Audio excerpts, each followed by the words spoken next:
तुमच्या computer skills upgrade करायच्या आहे? दिशा कम्प्युटर इन्स्टिट्यूट घेऊन आले आहेत महा डिस्काउंट ऑफर.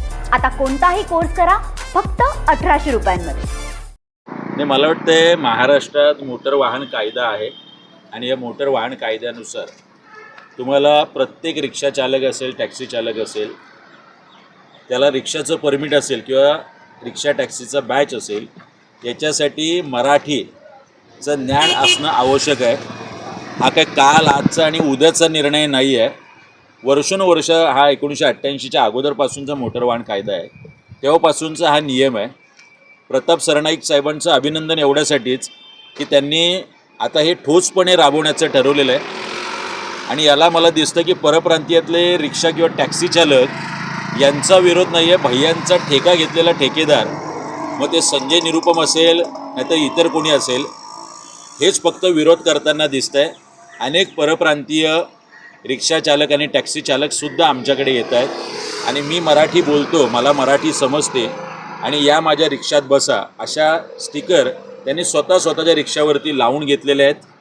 त्यामुळे मला हे सांगणं आहे प्रत्येक रिक्षा चालक, टॅक्सी चालकाला की आपण भाषावर प्रांतरचना झालेली आहे.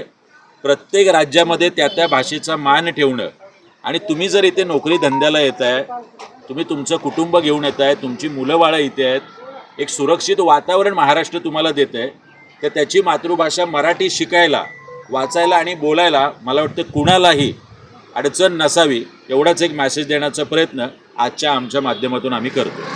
आपण तुम्ही ज्या पद्धतीने म्हणालात की परप्रांतीयांनाही कसं वाटते, मात्र परप्रांतीयांमध्ये सत्तेच्या लोभापायी काही मराठीवरही राजकारण करतात, हे महाराष्ट्राचं दुर्दैव म्हणावं लागेल. हो, मला कळत नाही. शशांकराव ज्यांच्या वडिलांना इथे मोठी युनियनचे ते मोठे युनियन नेते होते, जॉर्ज फर्नांडिसांपासून ते शरद रावणपर्यंत एक मोठी परंपरा कामगार नेते, जे अशावेळी शशांकरावांनी या गोष्टीला विरोध करणं म्हणजे खूपच मोठा विपर्यास दिसतोय. सदावर्ते नावाचं एक बेडूक आहेच इथे बोलायला, तर मला वाटतं हे मराठी भैये जे आहेत थोडक्यात, यांनीसुद्धा विरोध करणं आणि कुणाच्या सांगण्यावरून केलं जातं याचा शोध मला वाटतं आता मराठी माणसाने घ्यायला पाहिजे. ही लढाई आहे मराठीच्या बद्दलची आणि त्याच्यामध्ये प्रत्येकाने सहभागी होणं महत्त्वाचं आहे. शिवसेनेचे एक मंत्री अशा प्रकारचे आदेश करतात आणि शिवसेनेमधलेच संजय निरुपम सारखे नेते पुढे येऊन अशा प्रकारचा विरोध करताना दिसतात.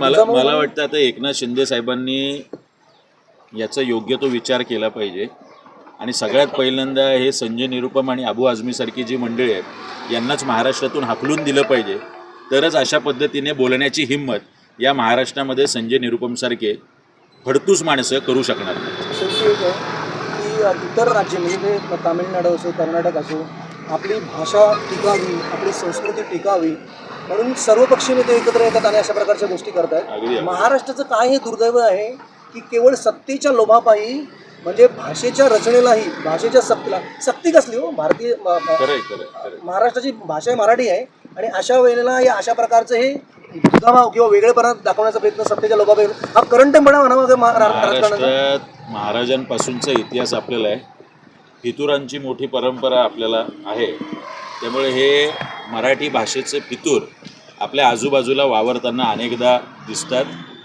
मराठी माणसा तुझ्यासाठी योग्य ती वेळ आहे असे आपले फितूर हे आता ठेचून काढले पाहिजे आणि मराठी भाषेसाठी, मराठी अस्मितेसाठी आणि महाराष्ट्रासाठी सर्व पक्षातल्या सर्व लोकांनी एकत्र येण्याची ही योग्य वेळ आहे. मला तुमच्या कम्प्युटर स्किल्स अपग्रेड करायच्या आहे? दिशा कम्प्युटर इन्स्टिट्यूट घेऊन आले आहेत महा डिस्काउंट ऑफर.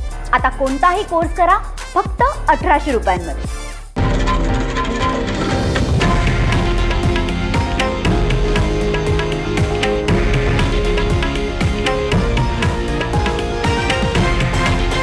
हे आहे देशातील नंबर 1 न्यूज नेटवर्क आणि आपण पाहत आहात TV9 मराठी, एकमेव.